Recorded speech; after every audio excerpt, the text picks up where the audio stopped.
అన్ని దివ్యక్షేత్రాల కంటే స్వక్షేత్రం చాలా గొప్పది. మనసు వాసన ఉంటే ఆలోచన రమ్మంటుంది, ఆలోచన దేహాన్ని పొమ్మంటుంది. నాకు లేని వాసన వైపు నా మనసు పోవట్లేదు, నాకున్న వాసన వైపు పోకుండా ఉండట్లేదు. మనసుకు అపవిత్రత ఏముంటుంది? ఆలోచనలో సంఘర్షణే మనసుకు అపవిత్రత. ఒక ఆలోచన మీ మనసులోకి వచ్చింది అంటే ఆలోచనలు ఏవైతే ఉన్నాయో ఆ మూడు తప్పనిసరిగా మనసును ఆక్రమిస్తాయి. వెళ్ళకపోతే మనసు పవిత్రం అయితే, ఒకవేళ మనసు పవిత్రం అయితే అటు వెళ్ళదు కదా. ఇది విచారణ మార్గం.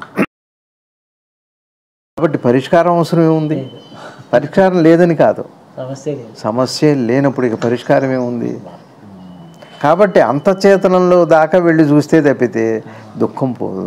ఇది గురువుగారు చెప్పి, అంటే అనుభవము, అనుభవపరుడు, అనుభూతి. అనుభవము, అనుభూతి, ఈ మూడు ఒక్కటే అని తెలిస్తే అప్పుడు ఏమవుతుంది? కర్మ యోగంగా మారుతుంది, క్రియా యోగం అవుతుంది, భక్తి యోగం అవుతుంది, జ్ఞాన యోగం అవుతుంది. అవియోగం ఇందువల్ల అంటే బయట అనుకోవటం వల్ల. ఇది నీ రుచి ఎక్కడిది? నీకు పండులో రుచి పండులో లేదు రవిగా, నీ అంతఃచేతనంలో ఉంది. ఈ ప్రపంచంలో దుఃఖం లేదు రవిగా, నీ అంతఃచేతనంలో ఉంది. ఈ ప్రపంచంలో సుఖం సంతోషం లేదు, నీ అంతఃచేతనంలో ఉంది అని అంతఃచేతనం దాకా వెళ్ళి అనంతమైన ఆ చేతనాన్ని చూసినప్పుడే ఈ భ్రమలు పోతాయి. అప్పటిదాకా మనకి భ్రమలు ఎంత నేను యోగ స్థితిలో ఉన్నా, సిద్ధులున్నా కూడా పతనమయ్యే స్థితి. స్వామి నమస్తే. స్వామి నమస్తే. సద్గురు శ్రీ శివానందమూర్తి భగవాన్ వారి గీతా ప్రసంగాల్లో ఇవాళ 2వ అధ్యాయం 65వ శ్లోకం. స్వామి కృష్ణ పరమాత్మ అంటున్నారు, మనోనిర్మలత్వం కలుగుగా దానివల్ల మనుజునకు సమస్త దుఃఖములు ఉపశమించిపోవుచున్నవి. నిర్మల మనస్సునకు బుద్ధి శీఘ్రముగా స్థిరత్వమును పొందుచున్నది. సద్గురుదేవులు చెప్తున్నారు. స్వాధీనమైన ఆత్మ కలవాడు ఇంద్రియములచే వచ్చే సౌఖ్యం వల్ల వికారం చెందక ఉండడం వలన కొంతకాలానికి చిత్త ప్రశాంతత కలుగుతుంది. దుఃఖములన్నీ నశిస్తాయి. అనేక జన్మల కర్మఫలంగా వచ్చే సంకల్ప వికారాలు, భేదబుద్ధి అన్నీ నశిస్తాయి. ప్రసన్న చిత్తం కలిగిన వానికి శీఘ్రంగా బుద్ధి సుస్థిరం అవుతుంది. ఓం శ్రీ శివానంద గురుభ్యో నమః. శ్రీ ఆంజనేయ పరబ్రహ్మణే నమః. ఆత్మబంధువులు, ఆత్మస్వరూపులు ఆయన మీ అందరికీ నమస్కారం. ఓం నమో భగవతే శ్రీ శివానందాయ. కృష్ణం వందే జగద్గురు. శ్రీకృష్ణ పరమాత్మల వారి పాదపద్మాలకి ప్రణమిలుతూ శ్రీకృష్ణ పరమాత్మచే అనుగ్రహించబడిన గీతాసారాన్ని సద్గురుదేవులు వివరణ చేశారు. దాన్ని మనం అర్థం చేసుకునే ప్రయత్నంలో విచారణ చేద్దాం. తేలిగ్గా మొత్తం వేదాంత సారాంశం అంతా కూడా కృష్ణ పరమాత్మ తేలిగ్గా, అంటే ఆత్మానుభవం అనండి, నన్ను నేను తెలుసుకోవటం అనండి, లేదా అంతకు ముందుగా మనం చెప్పుకున్న భగవద్గీతలో స్థితప్రజ్ఞత్వం అనండి, ఆ తర్వాత యోగం అనండి, అన్నిటి కూడా ఎక్కడ ఒక్క మాటలో ఉన్నాయి అంటే నిర్మల మనస్సు అంతే. అందుకే మనకి కూడా పెద్దలు చెప్పారు, జ్ఞానులు ఏం చెబుతారంటే పరిశుద్ధమైన నిర్మలమైన మనసే ఆత్మానుభవం అన్నారు. ఆత్మను నిర్మలమైన మనసు వేరుగా. చూడండి, ఒక్కటే మాట. ఇప్పుడు మనసు నిర్మలమైతే తనెవరో తనకు తెలిసిపోతుంది. నిర్మల మనసుకి బుద్ధి శీఘ్రంగా స్థిరత్వమును పొందుతుంది. బుద్ధి స్థిరత్వం పొందుతుంది అంటే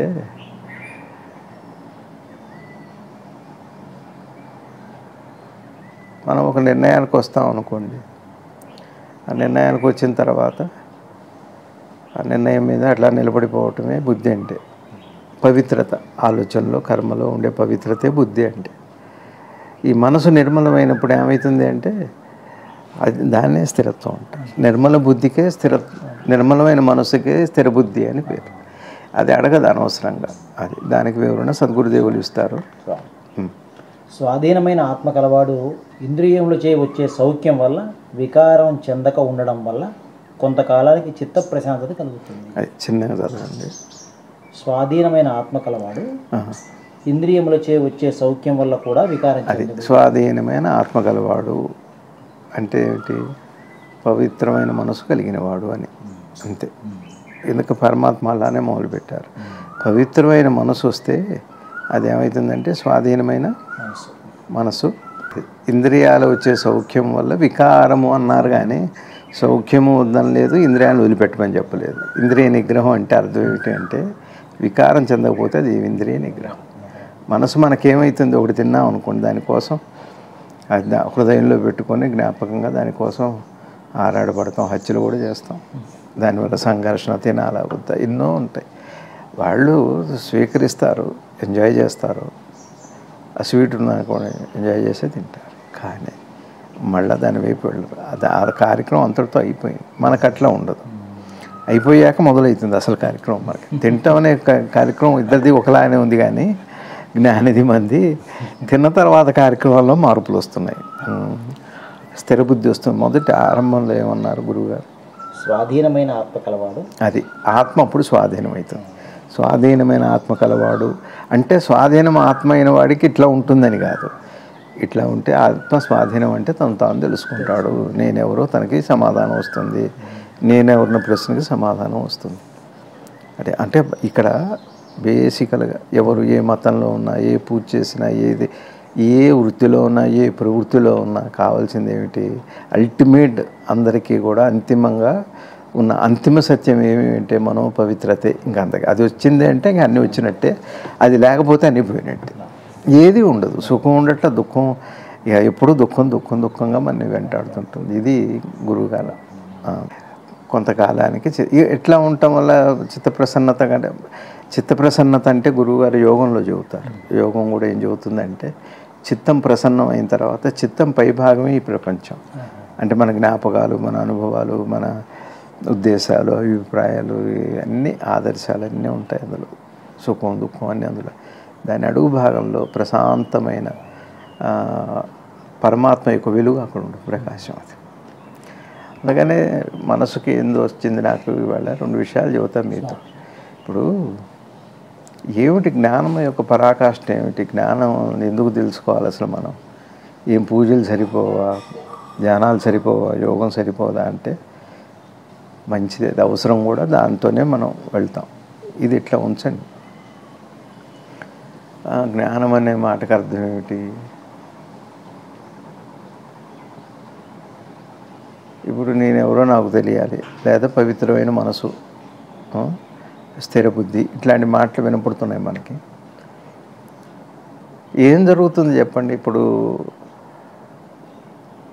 పవిత్రత అంటే రెండుగా చిన్నగా చెబుతా, నిశ్చితంగా జాగ్రత్తగా వినండి. నిశ్చితంగా గమనిస్తే మనకి ఒక ద్రష్ట, దృక్కు, దృశ్యం అని ఉంది. సరే, అవన్నీ ఉన్నాయి. ద్రష్ట, దృక్కు, ఈ దృశ్యం. ఇకపోతే కర్త, కర్మ, క్రియ, అవి ఉన్నాయి. ఇకపోతే మనకేమంటే ఇప్పుడు పవిత్రమైన మనసు అంటున్నారు, స్థిర చిత్తం, స్థిర బుద్ధి అంటున్నారు. ఆ తర్వాత ఆత్మ యొక్క అనుభవం. మన జీవన విధానం, మనసు ఎలా ఉందో మనందరికీ తెలుసు. ఎంత ఘర్షణగా ఉందని, వద్దని, కావాలని, ఇది కాదు అదని, అది కాదు ఇదని, ఇదే గొప్పదని, ఇది తక్కువ అని, ఇట్లాంటివి ఎన్నో వైరుధ్యాలతో కూడిన వైవిధ్యం. వైరుధ్యాలతో కూడిన వైవిధ్యం. వైవిధ్యంలో వైరుధ్యం లేదు, కానీ వైరుధ్యం వచ్చాక వైవిధ్యమే వైరుధ్యం అయిపోతుంది. నచ్చదు, ఈ మార్పు ఇష్టపడదు మనసు. సరే, కాబట్టి ఇప్పుడు ఏంటి మనకి, సరే దానికి మనం చంచలత్వం అని పేరు పెట్టుకున్నాం, లేకపోతే వ్యసనం అంటాం, లేకపోతే ఇంకేవో పేర్లు, వికారాలు ఏవో ఉన్నాయి.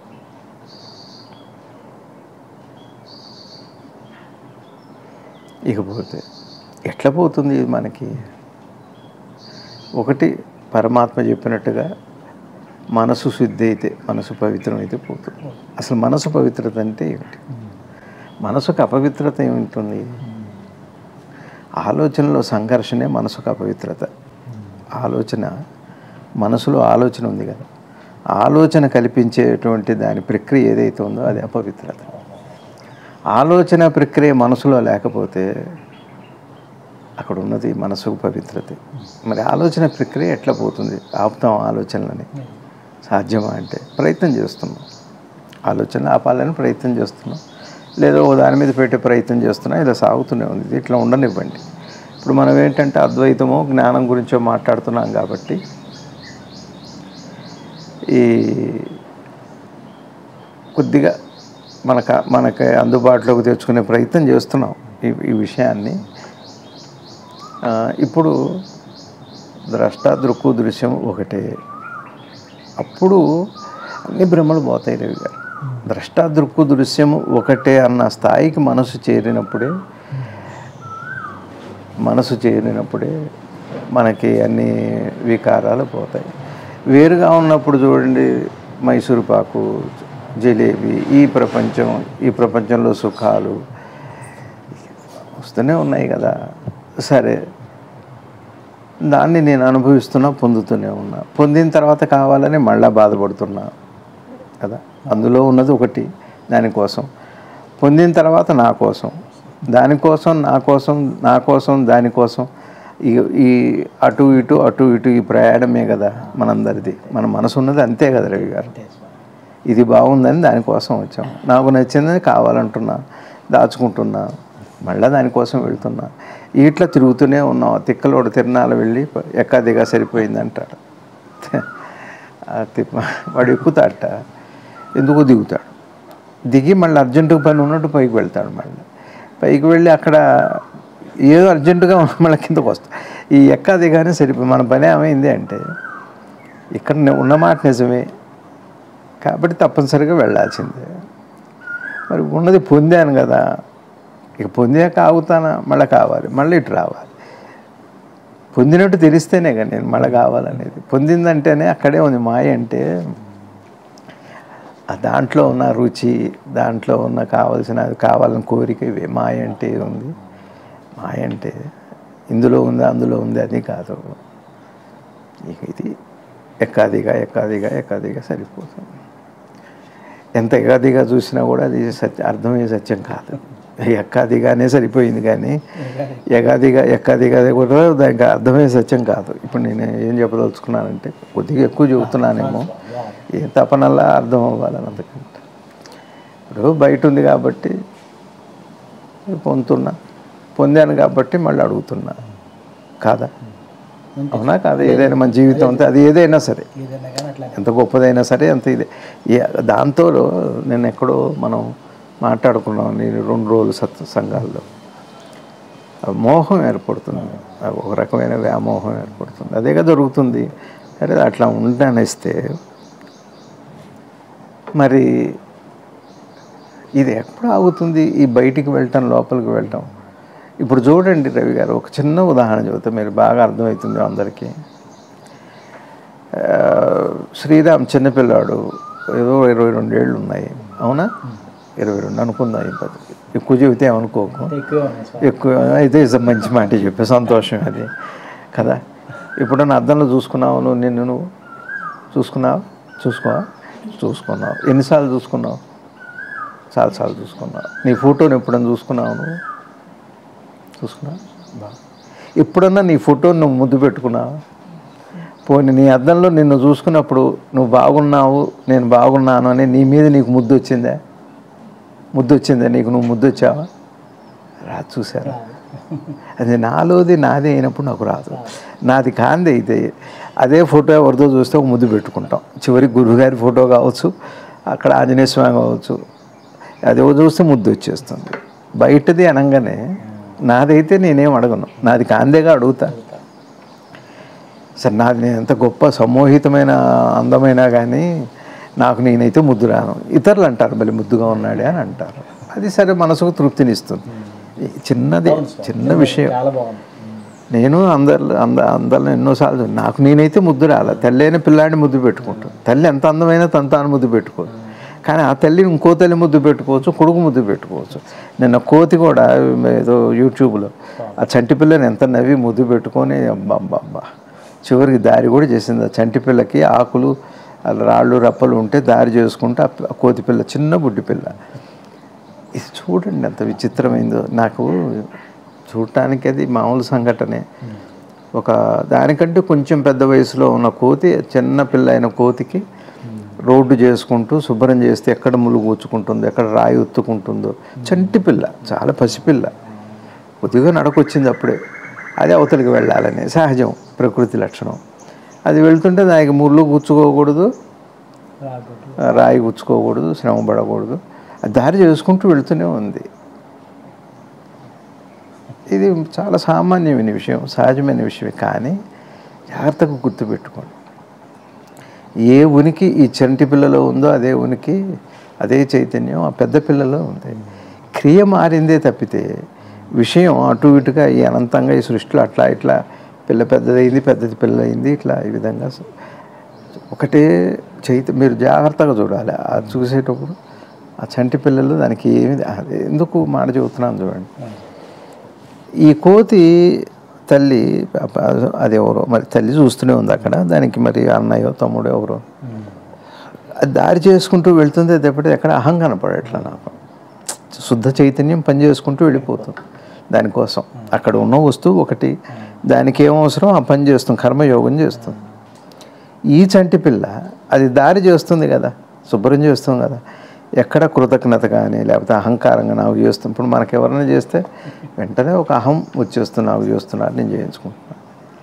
ఇట్లాంటిది ఎక్కడ మానసిక వికార స్పర్శ నాకు కనపడలేదు రెంటిలో, కేవలం కర్మే కనపడుతుంది. మీరు కూడా చూడండి, ఆ వీడియో యూట్యూబ్లో పెట్టారు, చాలా బాగా. ఇంకా నాకు మొన్న నచ్చింది, ఒక కోతి ఏదో లడ్డూ తింటుంది, మొదలు పెడుతుంది అప్పుడే నోటి దాకా, ఇంతలోనే ఎవరో నాలాంటి వాడు వెళ్ళాడు, చేయబట్టాడు, ఆ లడ్డు చేతులు పెట్టింది. సామాన్యమైన విషయం అండి. నేను ఇక్కడ చెబుతాను, ఒకే చైతన్యము ఒకే ఉనికి అని అంటానికి ఏ వికారం రెంటిలో లేదు, ఒకటే చైతన్యం అలా కదిలి వెళ్ళిపోతున్నాం. ఇది కదులుతుంది, అది కదులుతుంది, దీనికి కావాల్సిన పని అది చేస్తుంది. దానికి ఆ పని అవసరమా, కావాలా, అది తప్పు, అది కుచ్చుకుంటుందా, ముళ్ళు ఇరుగుతుందా, నేను చంటి పిల్లని, నాకు మంచిగా, ఇవేవి లేవు. కనీసం దాని వైపు ఒక ఎప్రిసియేషన్, అమాయకంగా అలా వెళ్ళిపోయి మన చంటి పిల్లలు మనం తల్లి ఒళ్ళు ఎలా పెరిగాం, అదే చైతన్యం, అదే చైతన్యం. ఈ విధంగా అలా చూడగలిగితే మనసుకి శుద్ధి, చిత్తశుద్ధి ఉన్న పవిత్రత వస్తుంది. రవి, పవిత్రత అంటే అర్థం ఏంటంటే ఉన్న ఒక్కదాన్ని గుర్తుపట్టడమే, ఉన్నవి అనేకం అని తెలియటమే మనసుకు వికారంగానే. పవిత్రత అంటే ఏమిటి, ఉన్న ఒక్కటే ఉంది కదా. సరే, బహుశా మీకు అర్థమైంది అనుకుంటారు. అట్లా ఈ క్రియలు మీరు పొద్దున్నే లేచి రాత్రి పడుకునేంత వరకు ఎక్కడెక్కడ సంభవిస్తున్నాయో చూడండి. ఒక పక్షి, అట్లానే ఒక కోతి, ఒక ఉడత, లేకపోతే ఇంకా ఒక ఇద్దరు మనుషులు, ఒక కర్మయోగం, ఇద్దరు అహం లేనప్పుడు, ఇద్దరు ఉన్నప్పుడు ఏముందో చూడండి ఒకసారి. ఇక్కడ ధ్యాన ఆరంభం అవుతుంది. ధ్యానం యొక్క గొప్పతనం మనం అప్పుడు దర్శించగలుగుతాం మనం. సరే, ఇక్కడికి ఇది అయిపోయింది. కాబట్టి ఇందాక నేనేమన్నా, నాకు నేను ముద్దు రావట్లేదు కదా, వస్తున్నాను. అట్లానే ఈ సృష్టి, నేను అనుభవించే సుఖము, సంతోషము, దుఃఖము, నొప్పి, పెయిను, ప్లెజరు, మరి ఏదన్నానండి నాలోది అని అర్థమైన రోజున ఎట్లా ఉంటుందో చూడండి. అందంలాగానే, మీ అందంలాగానే. ఇప్పుడు నా చేయి కంటే మీరు చాలా రంగు ఉన్నారు, ఏం చెబుతారు ఎవరికని చెప్పేటప్పుడు, నేను రంగని గర్వపడతా, నేను రంగని గర్వ.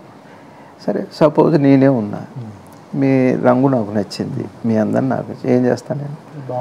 పడితే అసూయ పట్టడం, అది వదిలిపెట్టాను, ముద్దు పెట్టుకుంటాను. మీ చేయిని ఎప్పుడన్నా మీరు ముద్దు పెట్టుకున్నారా? మీ చేయిని ఎప్పుడు మీరు ఇంత రంగు అయినా సరే,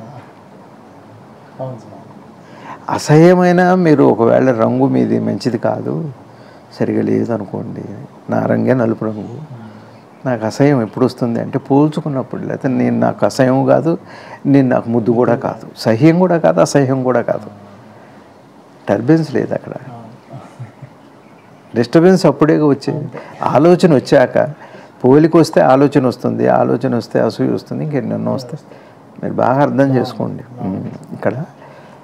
అందుకని నేనేమంటున్నానంటే, ప్రయాణం ఎక్కడ దాకా వెళ్ళాలంటే ద్రష్ట దృక్కు దృశ్యము ఒకటే అని తెలిస్తే తప్పితే ఈ మనసుకు పవిత్రత రాదు రవి గారు. ఇక నాదే అని తెలిసినప్పుడు ఆ మనసుకు వచ్చేదే పవిత్రత.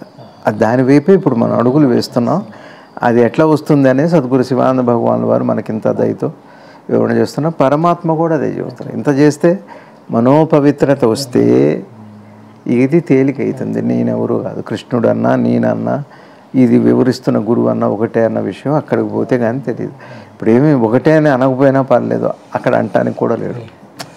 బయట అంటాం, లోపల అనలేం కూడా. అనలేని దాన్ని అంటాం ఎందుకు అంటే అనలేమని తెలుసుకోవటానికే అనాల్సి వస్తుంది కదా. అందుకే మెలకు అంటే సరే. అందుకని ద్రష్ట, దృక్కు, దృశ్యము లోపలికి శరీర స్మృతి పోయి ఇంద్రియాల యొక్క ఆస్పర్శ కూడా దాటి శుద్ధ చైతన్యము కేవలం ఆ ఉనికి దాకా అక్కడికి వెళ్ళిన తర్వాత అక్కడ జాగృతమైనప్పుడు, అదే తురియం అంటారు పెద్దలు. అక్కడ జాగృతమైనప్పుడు ఏ వికారం కానీ ఏది లేదు. ఒకవేళ అక్కడ కూడా ఒక యోగానుభూతి, కొంత శరీర స్పర్శ, దాంతో ఉండే బాధ, జబ్బు ఉంది అనుకోండి, ఒక బాధ. అట్లానే ఆ బాధని ఒక మనసు ఉంది, మరి బాధ ఉంది. మరి మనసు ఉందా అంటే నిద్రపోతున్నప్పుడు మనసు ఉండదు, ధ్యానం చేస్తున్నప్పుడు మనసు ఉండదు. మరి దేహం ఉందా అంటే దేహం తెలియట్లేదు. అదే కదా మరి ధ్యానం అంటే. దేహం తెలిస్తే ధ్యానమే ఉంది. ఇది తెలుస్తున్నప్పుడు అది తెలియదు రవి గారు. అది తెలుస్తున్నప్పుడు ఇది తెలియదు. దాని పేరే ధ్యానం అంటే. తెలియటము అనే ఒక లక్షణం ఉంది అంటే అక్కడ ధ్యాన స్పర్శ తగ్గింది అని, ధ్యానం లేదని కాదు. సరే, ఇప్పుడు నాకు దేహం లేదు, దేహం తాలూకా దేహం లేనప్పుడు దేహ బాధ ఎక్కడుంది నిద్రలో?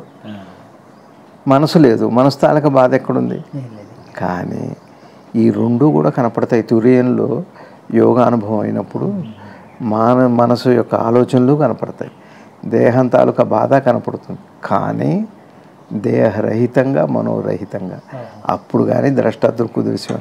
ఈ నొప్పి నాదే, నొప్పి నేనే అంటే దేహంలో వచ్చే నొప్పి తానే కారణం. తాను అనుకోవటం చేత ఇక్కడ నొప్పి తెలుస్తుంది, కానీ నొప్పి దేహంలో లేదు రవి గారు.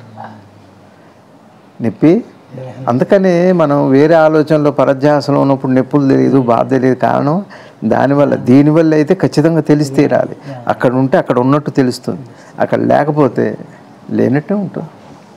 ద్రష్టాదృక్కు దృశ్యం అన్నది అక్కడ దాకా వెళ్ళి అది మనోపవిత్రత అంటే. ఈ మూడు అంటే చివరికి మనం పొందే ఏ అనుభూతి అయినా, ఏ అనుభవమైనా, దేహం కానీ, అది మనసు కానీ, ప్రపంచం కానీ, దైవం కానీ, జగత్తు, జీవుడు, ఈశ్వరుడు ఏదన్నా కానివ్వండి, ఈ మూడు కలిపి తనలో పుట్టే ఆ చైతన్యంలో అంటే ఉనికిలో పుట్టే ఒకానొక చైతన్య లక్షణము అని తెలియటమే ద్రష్టదృక్కు దృశ్యం ఏకము అని తెలియటం. ఇది తెలిస్తేనే అప్పుడు ఏమవుతుందంటే ఇక్కడ పరమాత్మ చెప్పినట్టుగా మనం తిన్నట్టే జ్ఞానులు తింటారు. కానీ దీన్ని అడగని కారణం అది ఇక్కడే ఉంది కదా అని. అది ఇక్కడదే కదా. నీ రుచి ఎక్కడిది? నీకు పండులో రుచి పండులో లేదు రవిగా, నీ అంతఃచేతనంలో ఉంది. ఈ ప్రపంచంలో దుఃఖం లేదు రవిగా, నీ అంతఃచేతనంలో ఉంది. ఈ ప్రపంచంలో సుఖం సంతోషం లేదు, నీ అంతఃచేతనంలో ఉంది అని అంతఃచేతనం దాకా వెళ్ళి అనంతమైన ఆ చేతనాన్ని చూసినప్పుడే ఈ భ్రమలు పోతాయి. అప్పటిదాకా మనకి భ్రమలు ఎంత నేను యోగ స్థితిలో ఉన్నా, సిద్ధులు ఉన్నా కూడా పతనమయ్యే స్థితి. నిన్ననే చెప్పుకున్నాం, ఇక్కడ యువతలకు పడిపోయే అవకాశాలు, వ్యామోహం పడిపోతుంది. ఒక్క వాసన చాలు మళ్ళీ యువతలకు వచ్చేస్తాం. అక్కడే వాసన ఉంది. అందుకని నేనేం చెబుతున్నానంటే పవిత్రత అనే మాటకి అక్కడ దాకా వెళ్ళాలి. అటు వెళ్ళటానికి అంటే ఇప్పుడు మీరు అడగొచ్చు, ఏమండి ఇప్పుడు మీరు అంతఃచేతనంలో ద్రష్టాదృక్కు దృశ్యం ఏకమని ఈ సమస్త అనుభవం అనుభూతి అన్నీ అందులోవే. అనుభవము, అనుభవపరుడు, అనుభూతి. అనుభవము, అనుభూతి, ఈ మూడు ఒక్కటే అని తెలిస్తే అప్పుడు ఏమవుతుంది? కర్మ యోగంగా మారుతుంది, క్రియ యోగం అవుతుంది, భక్తి యోగం అవుతుంది, జ్ఞాన యోగం అవుతుంది. అవి యోగం ఇందువల్ల అంటే బయట అనుకుంటాం. ఇది అక్కడ దాకా ఏం చేస్తే వెళతాం అన్నది ఇప్పుడు మనం చెప్పుకుంటున్నాం. ఆ ప్రయాణంలోనే ఉన్నాం, మిస్ అయ్యేవాళ్ళు కానీ వినాలి కదా. సరే, ఇప్పుడు అనుభవము, అనుభవపరుడు, అనుభూతి. అనుభూతి కూడా అక్కడదే. అనుభవానికి అనుభూతికి ఏం తేడా లేదు. కానీ మనకిప్పుడు జిలేబీ తింటే అనుభవం, దాని రుచిని అనుభూతి, నేను వేరు. ఈ మూడు ఇప్పుడు ఇగో ఇది ఉందిగా, తేడా ఉంది. ఇది ఉన్నంతకాలం మీరు ఎంత సాధన చేయండి, నీకు దైవానికి, నీకు ప్రపంచానికి, నీకు నీకు నీకు నీ గురువుకి, నీకు నీ దైవానికి, గురువుకి దైవానికి, దైవానికి గురువుకి, గురువుకి నీకు, ఇవి ఇట్లా ముక్కలు ముక్కలుగా అయిపోయింది. ఇక్కడ అయినట్టే అక్కడ అయిపోయింది. కాదు, ఇదంతా ఒక్కచోటే జరుగుతుంది ఒకానొక క్షణంలోనే. అది వర్తమానం కూడా కాదు, అది ఒకానొక గతం, ఒకానొక భూతం, భవిష్యత్తు. అది అక్కడ అదే మన చైతన్యం అంటే. ఒకానొక క్షణం వర్తమానంలో, ఒక క్షణం గతం, ఒక క్షణం అదే అక్కడ అన్నీ ఒకటే అని తెలియటమే.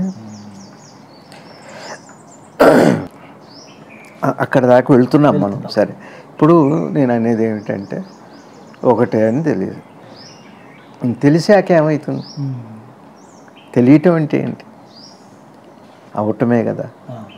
మీరు అందంగా ఉన్నారు, మీకు మీరు ఎందుకు ముద్దు రావట్లేదు? మీరే అయి ఉన్నారు కాబట్టి మీకు మీరు ముద్దు రారు. మీకు పరాయిది అయితే మీ అందం, మీ శరీరం మీకు పరాయి అయితే బహుశా మీకు మీరు ముద్దు వచ్చారేమో. అట్లానే తెలియటం అంటే అర్థం ఏమిటి అంటే, నేను ఇది ఎంత తనదే అని తెలిస్తే ఆ తెలియటం అనేది ఏమవుతుంది అంటే ఇంకా మనసు అడగదండి. ఎంత సహజంగా అంటే మిమ్మల్ని మీరు మెచ్చుకోనట్టుగా, మిమ్మల్ని మీరు మెచ్చుకోండి, ఎవరు మెచ్చుకోకుండా ఏమన్నా తృప్తినిస్తుందేమో. పైపెచ్చు మిమ్మల్ని మీరు మెచ్చుకుంటున్నా కొద్దీ ఇదే ఇంకెవరన్నా మెచ్చుకుంటే బాగుండో చూడండి, వేరు వచ్చేస్తుంది. ఒక ప్రక్రియ సహజం దగ్గర జరిగింది అంటే తప్పనిసరిగా అది బయటికి రావాల్సిందే. ఒకవేళ నా మెప్పుదల నాకే ఉపయోగం అయితే అసలు నేను ఈ ప్రపంచాన్ని కోరటానికే ఉన్నాను. నన్ను నేను మెచ్చుకోవట్లేదు, నన్ను నేను ఆరాధించనక్కర్లేదు, నన్ను నేను తెలుసుకోవాలంటున్నా. అది తప్పదు. అది మరి నన్ను నేను అందానికి నేను మోహం పడట్లేదు, నా అందానికి నేను ముగ్ధుని అవ్వట్లేదు, సమ్మోహితుడిని అవ్వట్లేదు. సమ్మోహితుడిని అయితే నా మొహం ఎప్పుడు అద్దంలో చూసుకుంటూ కూర్చుంటాను, ఇంకెట్టు వెళ్ళనికి, ఏ అందంతో నాకు పని లేదు. అదో అట్లా ఇంకా బయటది ఏది అడగంది, సమ్మోహితం కాంది, మోహనం కాంది, మిమ్మల్ని బయటికి తీసుకురాని వస్తువు ఎవరో తెలుసా అండి? అది మీరే. ఒక్క మీ లోపలికి వెళ్ళినప్పుడు మాత్రమే ఇది సాధ్యం. ఎందుకు ఇప్పుడు సహజంగా కొన్ని చోట్ల జరుగుతుంది మన నిత్య జీవితంలో. ఏమో ఇప్పుడు నేను చెప్పింది ఎంతవరకు సరిపోయిందో నాకు తెలియదు. చాలా సామ్యంగా మాకు సరిపోతున్నట్టుగా ఉంది. మనకంతే ఉంది మరి. అది సరే, ఇప్పుడు అనుభవం, అనుభవపరుడు, అనుభూతి అనుకున్నాము. సరే, అక్కడికి అయిపోయింది. తెలియటము అన్న ప్రశ్న దగ్గరకు వచ్చాం. తెలియటము ఒక ప్రశ్న మిమ్మల్ని అడుగుతా. మీకు ఏదైనా తెలిస్తే ఏమవుతుంది చెప్పండి. ఒక విషయం ఏదన్నా ఉంది, ఒక అనుమానమో, ఒక ప్రశ్న, మరేదో. ఆ ప్రశ్న మీకు దానికి కావాల్సిన మీరు వెతుకుతున్న మీ సవాలుకి, మీ ప్రశ్నకి సమాధానం దొరికింది అనుకోండి, అదేగా తెలియటం అంటే. అప్పుడు ఏమవుతుంది? తేలిక, ఇంకా దాని వైపు వెళ్ళదు కదా, సింపుల్గా అంతే కదా, ఇంకా దాని వైపు వెళ్ళదు కదా. అదే పవిత్రత అంటే, మనోపవిత్రత అంటే అదే. అట్లానే ఇక్కడ తెలియటం అంటే నేను అన్నట్టుగా ఈ మూడు అన్నీ ఇక్కడదే అని తెలిస్తే దానికి మళ్ళీ రెండు మార్గాలు ఉన్నాయి. యోగ మార్గం చేయొచ్చు, భక్తి మార్గం చేయొచ్చు. ఇది తేలికైన సూటైన మార్గం ఏమిటి అంటే విచారం. చాలా తేలిక అందరికీ. యోగం అందరికీ సాధ్యం కాదు. భక్తి కూడా సమయం ఉండకపోవచ్చు, ఇంకా నిలబడకపోవచ్చు. కొన్ని వాడికి నిలబడ్డా కానీ అది వాడికి తృప్తినివ్వకపోవచ్చు. ఇట్లా ఏవో ఉన్నాయి. కానీ ఇది సూటైన మార్గం తెలిస్తే మనసు దాని వైపు వెళ్ళదు. సింపుల్ ఇది. ఇప్పుడు ఏం తెలియాలి నాకు? ఒకటే అన్న విషయం తెలియాలి. అది లోపలికి వెళ్ళాలి. ద్రష్టాదృక్కు దృశ్యమే ఒకటే. ఇప్పుడు మీరు బీరు తాగుతారా? శ్రీరామ్, నువ్వేమన్నా వస్తావు? లేదు కదా. ద్రష్ట దృశ్యం ఒకటే, మరి మనసు పోవట్లేదుగా. ద్రష్టాదృశ్యం ఒకటేనే అటు వెళ్ళట్లేదా? దాని వైపు పోవట్లేదు అంతే. ఇది సూటిగా వెళ్ళటం అంటే అర్థం ఏంటంటే మనసు దాని వైపు వెళ్ళకపోతే అప్పటికి ద్రష్టాదృశ్యం ఒకటేనట్టే. అంత యోగ ప్రక్రియ అక్కర్లా. బాగా వినండి. భక్తి పారవస్యంతో తను తాను పోగొట్టుకొని మనసులో వికారం పోగొట్టుకోవటం. రామనామమో కృష్ణనామం హనుమన్నామం గురునామం ఏదైనా పర్లేదు. భక్తి పారవస్యంలో కూడా శరణాగతి అయ్యాక మనసుకు పవిత్రత వస్తుంది. ఆ పవిత్రత రాగానే ఇటువైపు వెళ్ళదు. ప్రపంచాన్ని అడుగుతుంది భక్తులు ఎక్కడా కూడా భక్తతో గానం ఇట్లాంటి సినిమాల్లో తులసీదాసు అన్నమయ్య ఇక మళ్ళీ అది అడగరు.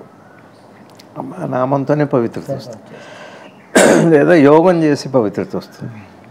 కానీ కొంచెం అందరికీ అది అంత భక్తి అందరికీ 99% ఉపయోగపడుతుంది, కానీ యోగం అందరికీ సాధ్యమైన విషయం కాదు. విచారణ ఏంటంటే ఆ రెండు పూర్తయిన తర్వాత వచ్చేది విచారణ. అయితే ఇప్పుడే ఉంది, అది కూడా విచారించవచ్చు. కాబట్టి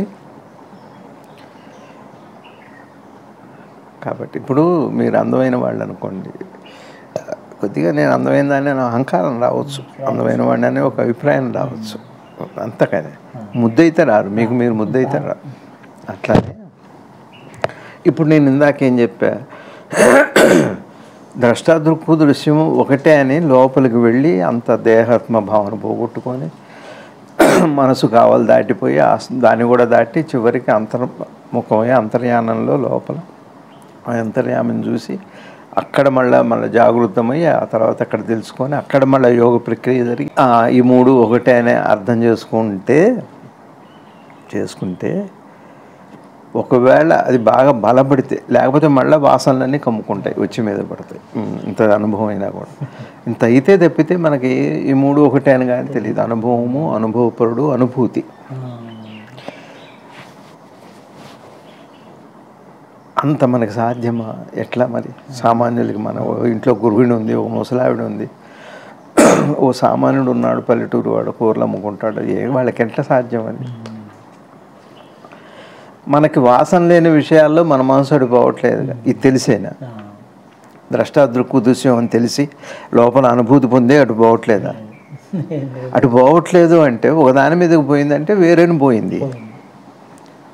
ఒకవేళ దాని మీద పోవట్లేదంటే వేరే అనుకోకుండానో పోయిందా? అసలు పోవట్లేదు. మీకు బాగా అర్థమవుతాం.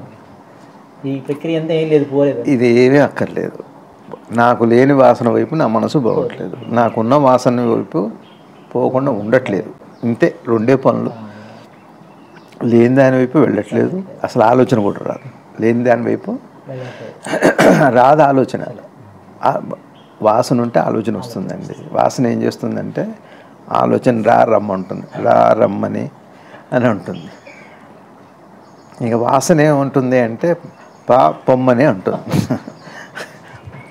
బయటికి పొమ్మంటుంది. ఇక ఇదే పని కదా. మనసు వాసన ఉంటే ఆలోచన రమ్మంటుంది, ఆలోచన దేహాన్ని పొమ్మంటుంది. ఇంతే పని జీవనం అంటే.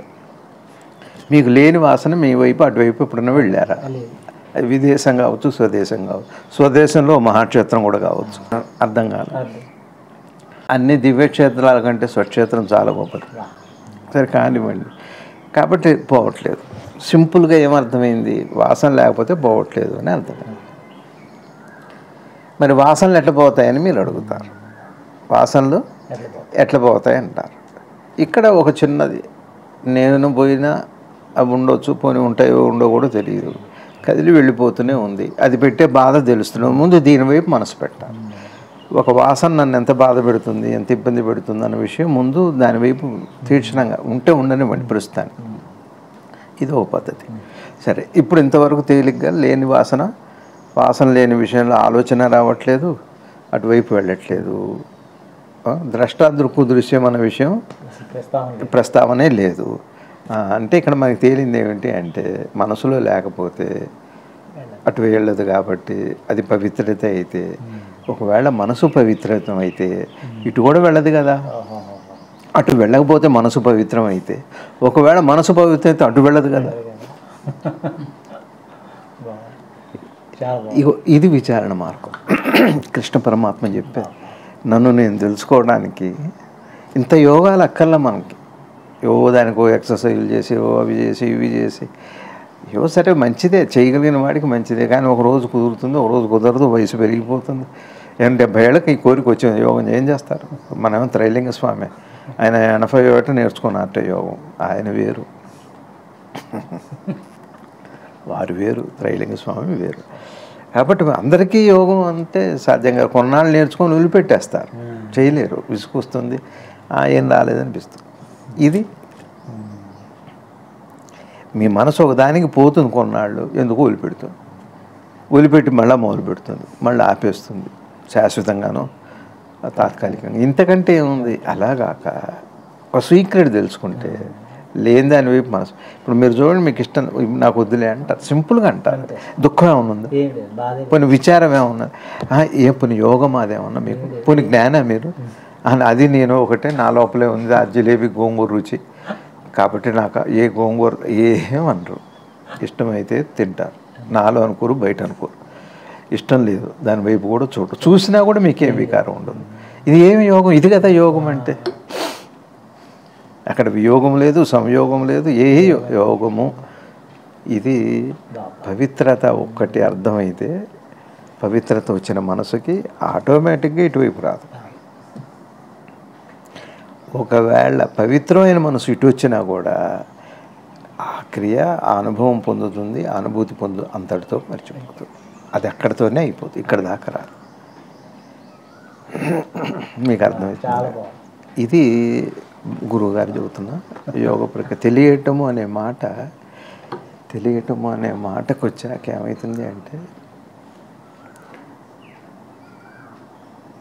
తెలియసిన తర్వాత రవి గారు మనసుకి ఆలోచన ఒక ప్రయత్నం, ఆలోచనే మనసుకి ప్రయత్నం.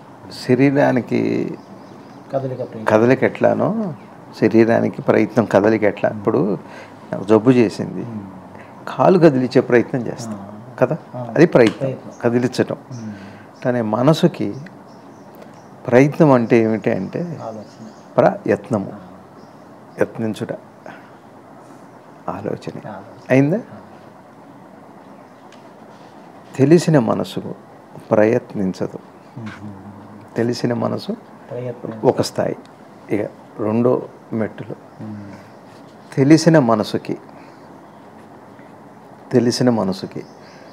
ఇప్పుడు ప్రయత్నం అంటే ఆలోచన గురించి తెలిసిందనుకోండి. ఎట్లా ఆలోచనలో ఏం తెలుస్తుంది? ఇది కొద్దిమంది జ్ఞానులు ఈ లోకంలో, ఈ దేశంలో, ఈ భారత భూమిలో కొద్దిమంది యోగులు ఏం చేశారంటే, దీన్ని యువతల ఈ యోగ ప్రక్రియని, భక్తి సరే దాన్ని ఏమి సంప్రదాయాన్ని వద్దని లేదు, కానీ మనసు దగ్గర ఆలోచన దాకా తీసుకొచ్చి ఆలోచనలో ఉన్న ప్రక్రియని అక్కడి నుంచి ఎట్లా బయటపడాలి అని విచారణ కింద అది చెబుతున్నారు. మనసు దాకా ఇప్పుడు అదే జరుగుతుంది ఇక్కడ. శ్రీకృష్ణ పరమాత్ముల వారు మనకి ఆ మనస్సు నుంచి, మనసులో ఎలా దాని నుంచి బయటపడాలి, ఇక్కడ ఎవరిని ఉద్దేశించి ఎవరు చెప్తున్న విషయం కాదు అది. మనసుకి ఇవన్నీ మీకు నాకు అందరికి, మనసు ఉన్న వాళ్ళందరికీ మనసు గతి ఇంతే, అంతే. ఇక మనసుకి ఆలోచన అనే ప్రక్రియ ఉంది కదా. ఒక మాట చెబుతా, అసలు ఆలోచన అంటే ఏంటో గారు? మనసు దేనికోసమో వెళ్తుంది, దేనికోసం వెళ్ళింది బయట, అది ఆలోచన. అంతేనా? ఆలోచన అంతేనా? మాస్టర్ మీరు చెప్పండి. కోరికలేండి, పోనీ కోరిక అంటే ఏంటి చెప్పండి? అంతేనా? అంతేనా? అన్నీ కలిపి ఒకటే కాకుండా కలిపి నాకు అట్లా ఒక మాటగా చెప్పకండి, అంతా కలిపి ఒక మాట. నేను అడిగింది మీరు నాకు చెబితే మళ్ళీ అట్లా కాదు, నాకు కొంత వివరణ కావాలి, ఎందుకంటే నేను సామాన్యుడిని. మనసు దేనికోసం వెళ్తుంది, వెతుకుతుంది స్వామి, మనసు దేనికోసం. అంతేనా ఆలోచన అంటే? ఇప్పుడు నాకు మా అబ్బాయిని చూడాలనిపిస్తుంది, అంతేనా ఆలోచన అంటే? నేను ఇట్లా అడుగుతున్నాను, దయచేసి మీరు అపార్థం చేసుకోవాలి. కలిసి కదా మనం. ఇప్పుడు భగవద్గీత నేను తెలిసి చెప్పటం కాదు, నాకు ఒకరికి తెలుసు మీకు తెలియదని కాదు, మనందరం అసలు ఏమిటనే విచారణ చేస్తున్నాం అందరం కలిసి. అసలు ఏమిటి దాని సంగతి ఏమిటి మన అర్థం కావాలి కదా. సరే, ఆలోచన వచ్చినప్పుడు ఆలోచనకి సంబంధించిన రూపనామము కాదా. మీకు గోంగూర తినాలి, ఇది ఆలోచన. ఇప్పుడు ఇది ఆలోచన ఒకటి, గోంగూరది ఒకటి ఆలోచన అయింది. గోంగూరకి ఏముంది? ఒక రుచి ఉంది, రూపనామాలు ఉన్నాయి, రుచి కూడా ఉంది కదా ముందు రెండు. ఇక రూపనామాలు మరి యోగ ప్రక్రియ డీప్గా వెళ్ళొద్దు, తేలిక తీసుకుందాం. మీకు ఏదో తినాలని కోరిక వచ్చింది, అది ఉంది ఒక్కడికి, అది మరి దాంట్లో ఏముంది? లేకపోతే వస్తుందా? ఆలోచనలు ఇప్పుడు ఏముంది, ఒకటేమో ఆ వస్తువు ఉంది, దాని రుచి ఉంది, అయిందా? సరే, ఇంతకుముందు మీరు అనుభవించారు కదా, ఆ అనుభవించిన తర్వాత దాని మీద ఒక ప్రీతి ఏర్పడింది కదా, ఆ ప్రీతి రావటం వల్ల ఈ గోంగూర అడగటం. అంతే. ఆ ప్రీతి కూడా దేనివల్ల గోంగూర అడుగుతున్నారంటే దాని రుచి వల్లే కదా. రుచి, వస్తువు, దాని మీద ఉండే ప్రీతి, ఇవన్నీ కలిపే ఆలోచన, లేకపోతే ఇవన్నీ మినహాయించే ఆలోచన? అన్నీ కలిపే ఆలోచనలు అన్నీ ఒక ఆలోచన వచ్చింది అంటే ఈ మూడు ఉంటాయి. ఇప్పుడు మూడు ఉన్నాయా లేవా? నేనున్నా అంటే నా రుచి, నేను కావాలనుకునేవాడు, సరే అది దాని తాలూకా ఏదో దానికి ఉండే ఒక రుచి గుణం ఏదో ఉంది, అవన్నీ ఎంత కలిపితేనే ఒక ఆలోచన అని అంటున్నాం. కానీ నాకు సినిమా చూడాలన్న ఆలోచన వచ్చిందని ఒక మాటలో ఆలోచన అంటున్నాం, కానీ ఇవన్నీ కలిస్తేనే ఆలోచన అవుతుంది. లేకపోతే ఆలోచన లేదా, ఆలోచనలో భయం ఉంటుంది, ఆలోచనలో సమస్త గుణాలు ఉంటాయి, ఆలోచనలో సమస్త రూపాలు ఉంటాయి, ఆలోచనలో మీకు సంబంధించిన విషయం ఏదో ఉంటుంది, అది ఒకగానొక కోరిక నుండి ఏదన్నాను. ఈ మూడు కలిస్తేనే ఆలోచన, కానీ అట్లా లేకుండా ఉన్న ఆలోచన ఒక్కటి చెప్పండి నాకు. వస్తువు, దాని మీద ఉండేటువంటి దాంట్లో ఉండే టేస్ట్, చివరికి మీకు తెలుసుకోవాలనే టేస్ట్ కూడా అది మీ టేస్ట్కి సంబంధించింది, అది రుచి ఉంది దాంట్లో, ప్రకాశం. సరే, ఇదే మీకు బాగుంది. ఆలోచనలో ఉన్న ఇది ఆలోచన చూడటం అంటే భగవాన్ కృష్ణ పరమాత్మ చెబుతుంది అది. సరే, అవన్నీ చెప్పారని మీరు అడగొచ్చు, మనం చెప్పుకుందాం. అర్థం చేసుకునే ప్రయత్నంలో నాకు ఆ స్వతంత్రం ఉంది కదా, మనందరికీ ఉంది కదా. ఇప్పుడు ఆలోచన అంటే అర్థమైంది, ఈ మూడు లేకుండా ఆలోచన లేదు కదా. సరే, ఇప్పుడు ఇదేగా ప్రభావం అంటే, అదేగా దానికోసం వెళ్ళటం రావటం, ఎక్కాదిగా ఎగాదిగా. సరే, సరిపోయింది. కాబట్టి ఇవి ఒకటే, ఈ మూడు ఒకటే, తెలియక్కర్లేదు. ఈ మూడు ఉన్నాయా లేవో చూడండి, ఈ మూడు ఉన్నాయా లేవో చూడండి. ఏం రవి గారు? సరే, ఒక వస్తువుకి మిరపకాయ ఎలా ఉంటుందండి? మిరపకాయ ఎర్రగా ఉంటుంది, కారం తింటే కారం, అన్ని లక్షణాలు ఉన్నాయి. కంటోబడ్డ కారమేగా. ఎందుకు కంటోబడక్కర్లేదు? కాసేపు మిరపకాయలతో కాస్త పని చేస్తే కూడా ఒళ్ళు మంటలు వస్తాయి. దానికి ఉండే లక్షణాలు దానికి కూడా ఏమున్నాయో అవన్నీ వస్తాయి. రంగు, రుచి, వాసన. మిరపకాయ వాసనే వస్తుంది అవతలకు వెళితే, వీడి మంట వీడికి ఉంటుంది, వాసన పక్క వాడికి కూడా వస్తుంది. మిరపకాయల దగ్గర ఏమైనా పని చేసి వచ్చామంట, ఏమున్నాయో అవన్నీ ఉంటాయి. అయిందా రవి గారు? ఒక ఆలోచన మీ మనసులోకి వచ్చింది అంటే ఆలోచనలు ఏవైతే ఉన్నాయో ఆ మూడు తప్పనిసరిగా మనసును ఆక్రమిస్తాయి. ఒకవేళ అందులో ఏది మిస్ అయినా అది ఆలోచన చిన్నంగా అది పక్కకి వెళ్ళిపోయినట్టే, పలచబడ్డట్టే. ఒప్పుకున్నారా? కాబట్టి ఇది మీకు తెలిసింది. ఇంకా అది ఏ ఆలోచన అని చెప్పకండి. అది దైవమా, జీవమా, ప్రపంచమా అని చెప్పకండి. మూడేగా. ఎవరికి ఆలోచన ఉన్నా జగత్తు, జీవుడు, ఈశ్వరుడు అని మూడే కదా. ఈ మూడిట్లో ఆలోచన అంటూ ఒకటి వచ్చిన తర్వాత ఆ మూడు లక్షణాలు అక్కడ ఉంటాయి మనసు మీద, అదే ప్రభావం అంట. ఆ లక్షణాలు ఉంటేనే ప్రభావం అంటున్నాం. మనసు మీద దాని ప్రభావం ఉంటుంది. ఇదేగా జీవుడు అంటే. సరే, ఇది కేవలం ఆలోచన యొక్క ప్రభావమే అని మీరు గుర్తుపట్టారనుకోండి, అది ఎంత గొప్ప ఆలోచన అయినా మీరేమంటారు? దాని ప్రభావమే, దానికి ఏం లేదు. సింపుల్. నేను అనేది ప్రభావమే ఇది, దానిదే లేదు. ఆలోచన ప్రభావం. ఇప్పుడు ఇందాక ఎవరు వచ్చారు మందు కోసం, అన్నం తిన బుద్ధి కావట్లేదు, వికారం అండి, ఇంకేమున్నాయి బాధలు, నిద్ర పట్టట్లేదు అన్నా. అసలు ఆహారం ఉంటే కానీ నిద్ర పట్టడం. ఇప్పుడు అది జబ్బు కాదు, తినకపోవటం వల్ల ప్రభావం. తినకపోవటం వల్ల కడుపు నిండా తినకపోవటం కంటే నిద్ర రాదు. ఇది వచ్చాక అప్పుడు ఒకవేళ అప్పుడు రాకపోతే అప్పుడు చూడాలి. దీన్నే జబ్బు కింద తీసుకోకుండా, అన్ని జబ్బులు కాదు. జాగ్రత్తగా హోమియోపతి చదివితే ఒక రకంగా జ్ఞానం వస్తుందండి. సరే, డాక్టర్లు అందరూ మహానుభావులు. అందుకని నేను అనేది ఏంటంటే, తెలియటము అనే విషయాన్ని ఎక్కువసేపు చెబుతున్నాను. చాలా బాగుంది. తెలియటము అన్న విషయం ఏమిటంటే, ముందే ఏం తెలియాలి అంటే ఆత్మజ్ఞానం కాదు, ఆలోచన యొక్క పనితీరు. సరే, అదంతా వదిలిపోయాడు. ఆలోచనకి ఈ మూడు ఉన్నాయా లేవా? ఉన్నాయి. ఇది ప్రభావమేనా మనసు మీద కాదా? అవును. ఆ ప్రభావం కాకుండా మనసు మీద ఏముంటుంది చూడండి. మీరే వెతికి ఎంత గొప్ప ఆలోచన అయినా మీకు ఒక గుర్తు ఫలానాది వచ్చింది అంటే అది దైవమైన దయ్యమైన మనిషి అయినా శత్రువైనా మిత్రుడైనా ఆ ఆలోచన యొక్క ప్రభావం మూడు కలిసి అది దాని పేరే మనసు అండి. ఈ ప్రభావానికే మనసు అని పేరు, కానీ మనసు అంటూ ఒకటి లేదు. ఈ ప్రభావం తెలుసుకున్నప్పుడు పోయినప్పుడు దానికి పవిత్రమైన మనసు, అదే తను తాను దర్శించడం, ఆత్మదర్శనం. ఇందులో యోగం ఏముంది రవి గారు? కర్మయోగం అంటే ఇవన్నీ మీకు బయట పనిలో బయటపడతాయి, మీ కదలికలో, మీ సంయోగంలో, మీ సంపర్కంలో బయటపడతాయి.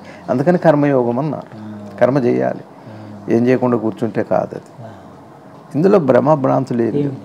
నీ ఆలోచన మీద ఇదంతా నీ ఆలోచనే లేరా, ఇదంతా దాని ప్రభావమే అని అంటారు. అంటల్లా మరి చూడొద్దా? పోనీ నేనేం చేస్తున్నా, ఒకటేమో ఆధ్యాత్మికంగా చేశా, ఒకటేమో లౌకికం చేశా, ఒకటి పారలౌకికం చేశా, ఒకటేమో ప్రాపంచికం చేశా, ఒకటేమో స్వీయం చేశా, ఒకటేమో పరం చేశా. ఇట్లా ఆలోచనని మళ్ళీ అనేక ముక్కలుగా చేశాను నేను. మరి ఆలోచనలు ముక్కలు చేసినా దాని ప్రభావం 3 ముక్కల్లోనే ఉంది. అది 3 ముక్కల ఆటే, కానీ 3 లేవు. ఎప్పుడు మీకు 3 పోతాయంటే తెలిసింత, అంటే ఆలోచన ప్రభావం తప్పనిచ్చి నిజంగా అసలు అట్లాంటి ప్రక్రియ లేదు, అవసరం లేదు అని అర్థమైతే అప్పుడు నేను ధ్యానం చేయక్కర్లేదు. అందుకని భగవాన్ ఏమంటారంటే, మీరు జరగవలసింది జరుగుతుంది, జరగకూడదు జరగదు అన్న విషయం ఉంది, మౌనంగా ఉండటం మేలు అన్నారు. అంటే అర్థం ఏమిటంటే అది నిర్ణయం. అది కర్మ అంటే అది ఏది ఉందో జరుగుతుంది, ఏది లేదో అది జరగదు. ఈ విషయం తెలిసాక మౌనంగా ఉండటం మేలు అంటే ఆలోచించకుండా ఉండు, ఆలోచించకు. ఇది తెలిసాక ఆలోచించడు, అది జరుగుతుంది జరగని అంట. ఏం జరుగుతుందో అది. నేను అడిగానని ఆగవు, అడగలేదని కూడా ఆగవు. మొత్తానికి అయితే ఆగనైతే ఆగవు. ఆగమాగం అవ్వకూడదు మనం. అదే తెలంగాణలో ఆగమాగం అయ్యారంట. మీరు అర్థం చేసుకుని తెలియటము అన్న విషయం ఏమిటి అంటే, ఈ యోగ ప్రక్రియ జ్ఞానంలో ఇందులో పరమాత్మ చెప్పిన స్థితప్రజ్ఞత్వం, నిశ్చిత బుద్ధి ఎప్పుడు వస్తుంది అంటే, ఆలోచన యొక్క ప్రభావం మనసు మీద ఉంటే ఎట్లా ఉంటుందో మొత్తం మీకు అర్థమైతే, ప్రభావం కాక లేకపోతే అది అర్థమైతే ఇంకా మీరు దానికి విలువ ఏమిస్తారు? ఆలోచనే ప్రభావితం చేస్తున్నప్పుడు మీరు నన్ను పొగిడితే నాకు సంతోషం, మీరు తిడితే నాకు దుఃఖం. ఇది నా ఆలోచన మీద పడదా, మీ మాటల మీద ఉందా? నేను తీసుకునే దాని మీద ఉంది ప్రభావం. ఇది ఇంతకు ఎందుకు అంత ప్రభావం వాళ్ళని మీరు అనుకోండి. అప్పుడు అంటే అన్నావులే పోరా అని అన్నారనుకోండి, అప్పుడు మీకు ఎంత తిట్టైనా మీకేముండదు. మీకు అర్థమవుతుందరే. అంటే తెలియటం అనే మాట అంత గొప్ప విషయము ఈ ప్రయాణంలో. ఇక్కడ దాకా వచ్చాం, పవిత్రత. అందుకని ద్రష్టాదృక్కు దృశ్యము ఒకటే అని, దృశ్య విలయం పోతే కానీ భగవాన్ని బ్రహ్మపోదు అన్నారు కదా. పవిత్రత వల్ల కూడా దాన్ని సంపాదించవచ్చు. ఎట్లా పవిత్రత? నీ భార్య, నీ పిల్లలు, నీ కుటుంబం, నీ స్నేహితులు, నీ పరివారము, నీ సమాజము అంతా కలిపి ఒకటే. ఇక్కడ నీకు పవిత్రత వచ్చింది అంటే ఇవి కాక నీకు పవిత్రత ఏముంది? ఒక మాట చెప్పండి, సంబంధము కాకుండా పవిత్రత ఎడ చెబుతారు? నీకు నాకు మధ్య ఉండే సంబంధాన్ని బట్టేగా పవిత్రత. ఆ సంబంధాన్ని తెలుసుకో చక్కగా, అప్పుడు నీకు సంబంధం లేదనే విషయం తెలుస్తుంది. అంతే. ఇప్పుడు ఏమన్నారు? చిత్త ప్రసన్నత వచ్చిన తర్వాత దుఃఖాలన్నీ నశిస్తాయి. దుఃఖాలన్నీ నశిస్తాయి. చూసారా? ఎక్కడుంది దుఃఖం అని చెబుతున్నట్టు? ఇప్పుడు నశిస్తాయి అంటే మీ మనసులో ఉన్న దుఃఖం నశిస్తుంది. మనసులో దుఃఖం నశిస్తే ఇంకా బయట విషయాలకి దుఃఖం వస్తుందా అంటే వస్తుంది, కానీ మనసులో ఆ స్థానం లేనప్పుడు అది కదిలి వెళ్ళిపోతుంటుంది, వచ్చి అట్లా వెళ్ళిపోతుంది. సర్ఫేస్ లెవెల్లో, ఆ పైన రూట్ లెవెల్లో కాదు, పైన సర్ఫేస్ లెవెల్లో, పై లేయర్లోనే ఆ సంఘటనకు తగ్గట్టుగా అంత దుఃఖము, అంత సంతోషము. భగవాన్ కూడా కళ్ళ నీళ్ళు పెట్టుకున్నారు, కృష్ణ పరమాత్మ కూడా బాధపడ్డారు, సద్గురుదేవులు కూడా వారి శిష్యులు ఒకళ్ళు రిటైర్ అయ్యి వెళ్తుంటే చాలా దుఃఖపడ్డారు. ఇది అంతఃచేతనంలో కాదు, పైన ఆ బాహ్య చేతనంలో అది సహజంగా జరిగేది. దుఃఖంలో లోపల ఉండదు, పై లేయర్లో ఉంది, సృష్టిలోనే ఉందిగా. ఒక పక్షి, ఒక కోతి, దుఃఖం ఉంది కదా, అది పై లేయర్లో. అంటే మనసు యొక్క పై భాగంలో. అందుకని చిత్తమని వాడారు గురువుగారు.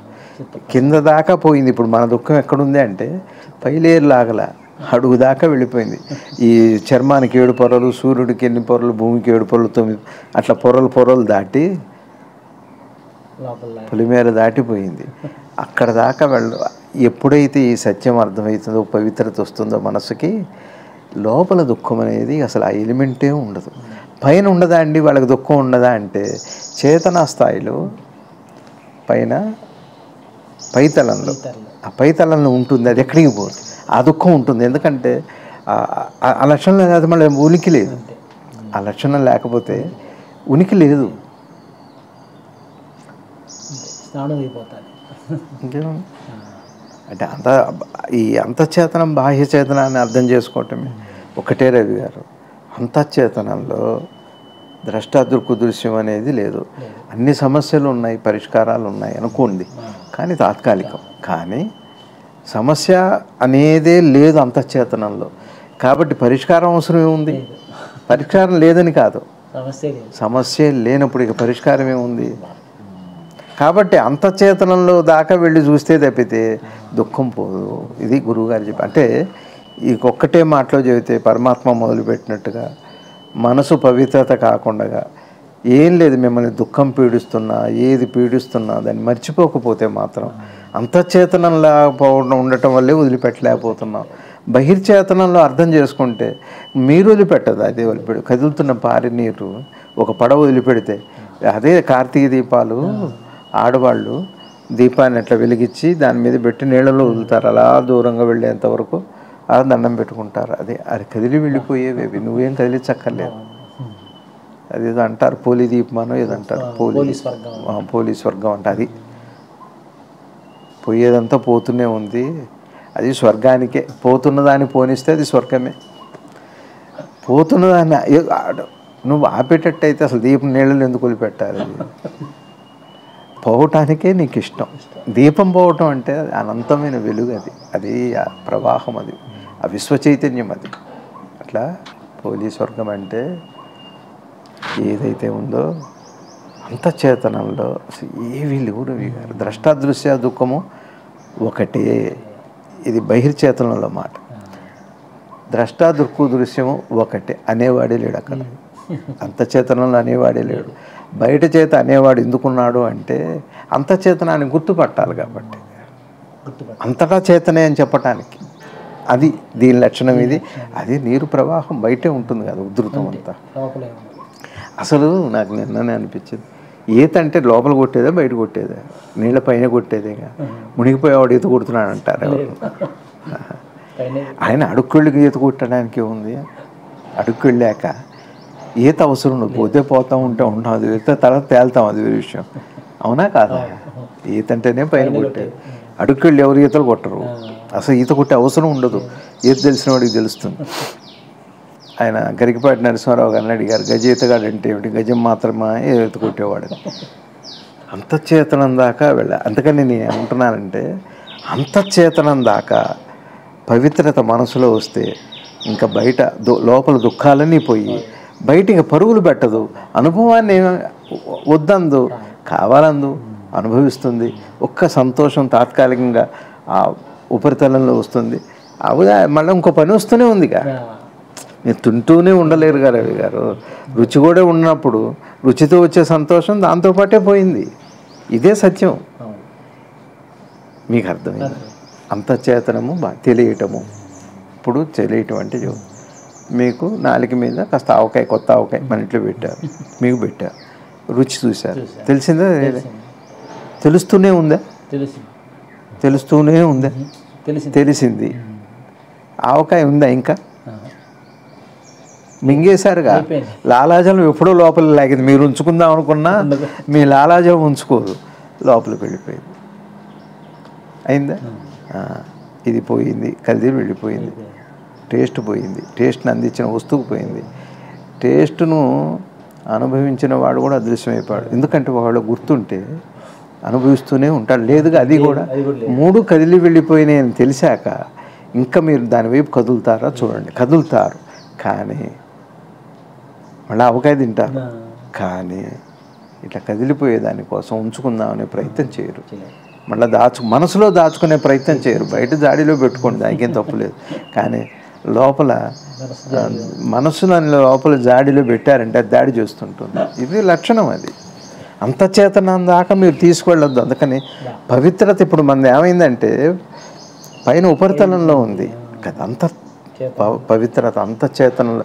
అది కుటుంబ వ్యవస్థతోనే సాధ్యం గారి వాళ్ళ పిల్లలకి అన్నీ చెప్పాలి. ఇందులో వేదాంతం ఏముంది అండి, భౌతికత ఇప్పుడు కాదన్నా నీకు ఇంకా రాలేదు, చచ్చిపోయేటప్పుడు ఎట్లా గుర్తాలా వెనక పెడతారు, అది కాదు భగవద్గీత అంటే. ఇదంతా భగవద్గీత. చూడండి ఇక్కడ గురువుగారు ఏమంటున్నారు, నీకు అడుగుతారుగా చాలామంది, మా కర్మలో ఉందా అండి మాకు జ్ఞానం రావటం, మాకు ఎన్ని జన్మలు పడుతుంది. లేవు. ఒక మనోపవిత్రత ఒక్కటి సంపాదించుకుంటే, పవిత్రత ఎట్లా సంపాదిస్తారో మనకి పెద్దలు ఎంతో రామాయణంలో, భారతంలో, భగవద్గీతలో, భాగవతం ఎన్ని విషయాల్లోనో పవిత్రత గురించి ఉంది వాళ్ళ జీవనం. అది చాలు తెలుసుకోవటానికి. ఎవరు నేను ఒక రమణే చెప్పక్కర్లే, ఎవరు చెప్పక్కర్లే, మీకే తెలుసు కూడా. మీ అంతఃసాక్షి చెబుతూనే ఉంటుంది, అంతర్యామి. అది వచ్చాక ఏమవుతుంది అంటే పవిత్రత అనేక జన్మల వాసనలు కూడా క్షణంలో. అంటే దీని అర్థం ఏంటంటే అంతఃచేతనలో కదా బయట ప్రేరణ, అక్కడే పోయాక ఇక ప్రేరణే ఉంది, దుఃఖమే పోయింది. దుఃఖం ఒక్కటే పోదు, దుఃఖంతో పాటు మళ్ళా దుఃఖాన్ని కలిగించే పాత బీజాలు ఏమన్నా ఉంటే, పాత వాసనలు ఏమన్నా ఉంటే మొత్తం కడిగి పారేస్తాం, ఇంకేం ఉండదు. పవిత్రతకి ఒక లక్షణం ఇంత గొప్పదో అంటే పవిత్రతే యొక్క యోగం. లేకపోతే పరమాత్మ ఎందుకు చెబుతారండి పవిత్రత గురించి? ఒక మనసు పవిత్రత వస్తే చాలండి, ఇంతకంటే యోగం ఏముంది? దుఃఖం పోవటానికే ఇక యోగం చేసేది, శాంతి రావటానికే ఇక యోగం చేసేది. శాంతి ఆత్మదర్శనం వేరు కాదంటున్నారే, ఒక పవిత్రత వల్ల ఎంత బాగా. ఏది పిల్లలకు అవసరం లేదా పవిత్రత? పెద్దవాళ్ళకి అవసరం లేదా? ఆడవాళ్ళకి అవసరం లేదా? ఇది పోనీ మీరు ఏ భేదం పెట్టి దాన్ని విడదీస్తారు? పవిత్రత ఎప్పుడు ప్రతి దాంట్లో అవసరమే. చిత్తశుద్ధి లేని శివపూజలు వెళ్ళరా, బాండశుద్ధి లేని పాకం వెళ్ళరా, ప్రతిదీ శుద్ధి ఉండాలి. చివరికి రంగు వేయాలన్నా గీకి పాతది మళ్ళీ పెయింట్ వేస్తున్నారే. కాబట్టి పవిత్రత అన్నది అది ప్రైమ్, అది అల్టిమేట్. అది కాబట్టి పవిత్రత ఒక్కటి సాధించుకుంటే ఇంక అన్ని యోగాలు అన్నీ సిద్ధి. ఒక మనసుకు పవిత్రత అందించండి. సద్గురు పరమాత్మే చెప్పారండి. ఒక్కొక్క చోట ఎన్ని అద్భుతమైన విషయాలు మనకి అనుగ్రహిస్తున్నారు పరమాత్మ. తేలిక యోగం కాదా ఇది? ద్రష్టాదుక్కు దృశ్యం ఒకటి నీకు తెలియకపోవచ్చు, నేనే ఆత్మని పరమాత్మని తెలియకపోవచ్చు. మనసు పవిత్రమైతే నీకు తెలియకపోతే ఏమిటి, తెలిస్తే ఏమిటి? పవిత్రమయ్యాక తెలుసుకునేవాళ్ళు అనుభవము, అనుభవపరుడు, అనుభూతి అనే 3 విషయాలు లేనే లేవు అసలు. అది అది పవిత్రత యొక్క పరాకాష్ట, ఉత్కృష్టత ఇదంతా.